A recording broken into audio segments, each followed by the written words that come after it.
ಬಿಟ್ರ ಇಡೀ ಪ್ರಪಂಚದಾಗ ನಾನು ಇಷ್ಟಪಡೋ ಮೊದಲನೇ ಹುಡುಗಾನು ನೀನ, ನನ್ನ ಕಣ್ಣಿಗೆ ಕಾಣೋ ಕೊನೆ ಹುಡುಗಾನು ನೀನ್ ಇಲ್ಲ ಅಂದ್ರ ನನ್ನ ಜೀವನ ಇಲ್ಲ ಸಂತೋಷ್. ನಿನ್ನ ಮನ್ಯಾಗ ನಡೆದಿದ್ದ ಘಟನೆ ನಿನ್ನ ಕಣ್ಣಿಗೆ ಬಿದ್ದಿಲ್ಲ.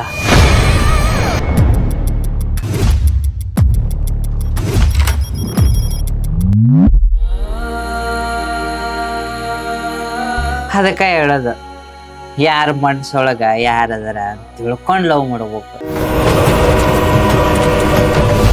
ರಕ್ಷಕೋ ಶಿಕ್ಷಕೋ